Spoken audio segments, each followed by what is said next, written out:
in this context, in this story, that's the giveaway of one of the ways of raising somebody from the dead. Time. How long did the child die before he started this ritual? A very short period of time. So time is of an essence here. Typically 3 days, and 3 days is typically when the body starts to confirm its death. And so when the soul is out of the body, it takes 3 days typically that the brain and the lungs and the liver and blood and all of that just converts itself and realizes we need to go back to earth. Okay, let's go now into 2 Kings chapter 4, and we'll speed through this now that we understand a little bit.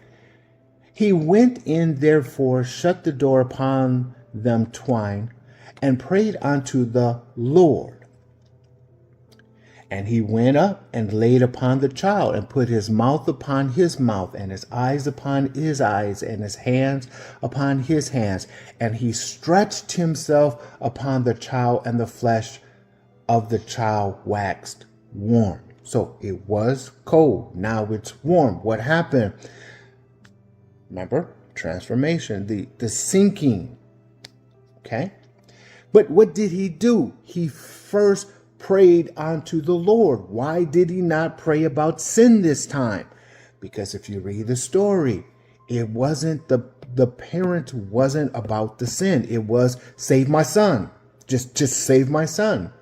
So he went to the Lord, allowed this soul to come back. He laid on it, completely laid on the child, stretched himself, and then 35, then he returned and walked in the house to and fro, giving it time, and went up and stretched himself upon him again, and the child sneezed 7 times, and the child opened his eyes.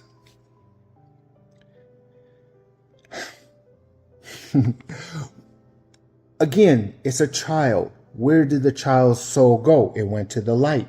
When you call on the Lord, if you're a son of the light, then guess what? It's easy to have that relationship from the light to the child that's in the light.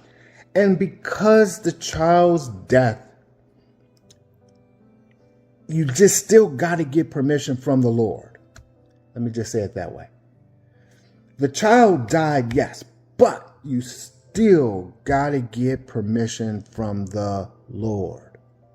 Okay, one more. Well, I promise. One more and we'll wrap it up. Acts 20, because I wanted to bring something in New Testament, because Old Testament, one can argue the point of Egypt. Okay, this is an Egyptian thing. They knew something that we don't know, and we know we got doctors now. Okay, well, let me explain something. Doctors can tell you if the brain has activity or the heart is pumping, and doctors can tell you all of those wonderful things. If the soul leaves that doctor will have no clue in how to bring that soul back to that body. A doctor has its position, its perfect position. If the child is sick, or if anybody's sick, go to the doctor past, go to the doctor. But realize one thing, and this is forever. This is not our doctors. This is all doctors, forever kind of doctors. The doctor that is not spiritual, base, grounded. Any doctor that is not spiritually based, grounded, will not ever heal a person. Never heal a person. I hate to say it like that. And I know plenty of doctors. And they know this. And I know they know this. A doctor is to give you comfort in your symptoms. A spiritual doctor doesn't necessarily give you comfort in your sickness. It deals with your consciousness. The woman's consciousness was she believed evilness was on her. The Son of God had to deal and comfort her spiritual guiltiness. On the other hand, in 2 Kings, it's all about how to bring the spirit, the consciousness back to the body. A spirit that comes back to a body cannot come back to a cold body. Its spirit itself has no means of generating heat. Heat is friction, and there's no friction in spirit. Excuse me. So when a healer goes and lays on his body, he's getting that heartbeat sinking. He's sinking the warmth. Okay. And then he brings the soul spirit back into the body. He's not doing anything. Oh, let me just please let me get that across. The healer is not doing anything. The healer knows how to utilize its body, its tools, its relationship, but it's not going in heaven, getting the spirit, bringing that spirit, putting it back into the body. The healer is not, cannot, will ever not do that. You have to get permission from the Lord, and the process of that, guardian angel and so on, then comes back to the body. Our job is prep the body for the spirit. So in this context, the young boy, he was cold. He went, Elijah, one of the Elijahs, talked to the Lord, and the Lord said, fine, we'll bring the child back into this body. Okay. Acts 20. Acts 20 is, here's a man that sat in the window, certain man named, I don't know what his name is, being fallen into deep sleep. And Paul was long preaching. He sucked down with sleep and fell down from the third loft and went and taken up dead. So in other words, bam, died. Keep this in mind when a man or a woman dies. If their internals is damaged, you can't do nothing with that. The internals have to be intact. Everything has to be intact to bring a spirit back into the body. The body then has to be in a state of readiness for a spirit to come back into it. When the man fell from the third story building or the loft, he taken up dead. But then when Paul went down, Paul fell on him and embraced him and said, trouble not yourselves, for his life is in him. Ultimately, we don't need to go into it and assume nothing, because we have detailing from Elijah and Elisha. The question is, how did Paul know to go and lay on a dead body?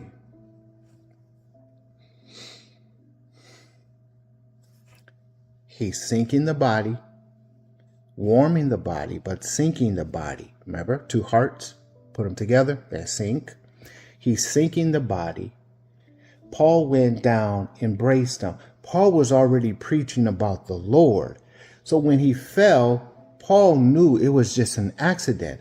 Lord, bring his spirit back into this brother. He was here to hear your word. This is an accident, and the Lord allow the spirit to come back into that body. I can show you when Jesus, Yeshua, raised up somebody. Let me look it up real fast. Okay, so with Joshua, Jesus, in John 11, I'm not going to go into it. We talked about Jesus and Martha and Mary, and Lazarus died. He's already in his tomb past the 3 days. And so when in verse 41, and they took away the stone from the place where the dead was laid, and Jesus lifted up his eyes and said, Father, I thank thee that thou hast heard me. Let's just stop it right there. Because it syncs with Elijah, Paul, Yeshua. You have, when you raise somebody from the dead, you have to get permission from the Lord. You have to get permission from someone else. There is no way for you to do anything except prep the body for the coming of the Spirit. Now, again, I say, if the body is not prepped, if the organs is not running, if the heart, if none of that is still intact, you can't do it. It's like somebody in a car accident and somebody dies. You can't bring that person back. Or can you?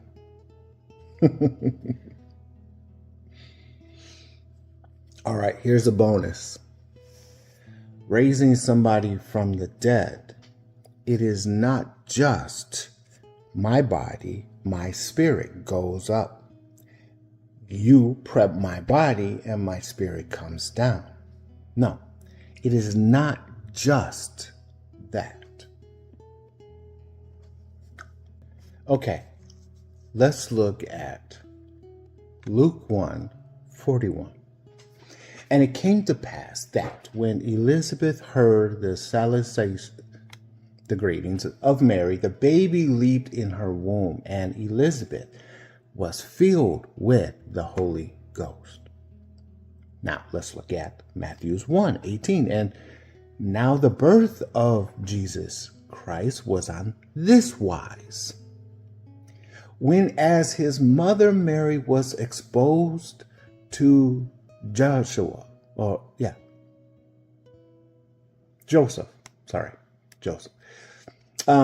engaged, before they came together, she was found with child of the Holy Ghost. Okay. In raising the dead, again, I say, body, consciousness come back to body. Raising the dead, body in a woman. Bringing a dead back into a body. If you understand how the raising of the dead, then you'll understand that if a woman in a beginning stage of a timeline, I think it's close to 14, 12, 14, somewhere around there, from conception to this stage, that gate right there, there are ways to do rituals to call down a Holy Ghost to feel as the spirit of the child. Okay. I guess if you wanted to do some research, you can find this young boy. He's a fashion. He tells us that he is Gucci. I think that's Gucci or whatever his name is. I don't know. But anyway, there are children who were born with past history. A very famous one is a young boy was born with the spirit of being a soldier and a pilot. There are numerous ways to bring a spirit we call ghost, Holy Ghost, meaning it's from the light, to come down into a mother's womb to give it the womb its spirit. Okay? So, if you don't know, Elizabeth was married to a very high priest. And Mary was cousins to Elizabeth. And so they both had the Holy Ghost. Anyway, I'll stop it right here. Point being, when you get into this level of spiritual understanding, and it takes time to build a relationship with a Lord, a God. So you got God, gods, the rankings of the angels, the spirits, and so on. The point is, be of the light. And then in the light, you have the heaven of the light, the kingdom in that heaven, and the king, the all. Within all of that, you are a little lesser than God. Okay? You were created with the authority of God. You have the image and the likeness, consciousness of God that's trapped inside this body. And because it's trapped inside this body, you have the means to operate in a physical realm and in a spiritual realm. When it comes to raising the dead, like we talked about in Matthew 10, raise the dead. Freely you have received, freely give. In this context, you just know about it. How do you get deeper into this? This is where your body, your physical body, has to be as pure as possible. And I'm talking about the fasting, the proper eating, the meditations, all of what you think you know, the washings, the clothes that you wear, the commitment that you have. All of that is with a relationship with God. Your consciousness, your spirit is so in tune with God that there is nothing you couldn't ask God, including healing the sick. I'm sick because of this evilness. Cleansing the lepers. Raising the dead. Freely you have received. With the Holy Ghost guidance, you're the driver. You got the angel passenger. You got the Holy Ghost passenger. You're driving wherever the passengers say go, you go. And when you get there, whomever is in front of you, you then allow the passenger to come in front. And you do the will of the Father, which means if the permission is given to heal this person, you heal this person by laying, just talking, laying on the person. Your body's clean enough, holy enough, pure enough that you can sync your body with that body. At the same time, you praying to God, could you allow this to happen? Bring that spirit, and then boom. Okay. If a woman is pregnant, if she wants a spirit, kind of spirit, there are means and ways to address that. Just be careful, because once that spirit is in there, if the parent doesn't train that child, protect that child to that process of that spirit, then the parent is liable for that action, outcome, I should say. All right. So that is today. It is a long one. I know it's going to be in 2 parts. I apologize, but I think it's very important to understand what raising the dead is about. And now you know. If you have any questions, comments, or concerns, please let me know. or get in contact with me some kind of way. And if nothing else, we'll talk soon. And we're definitely going to get into casting out the devils. All right, guys. Talk to you soon. Bye-bye.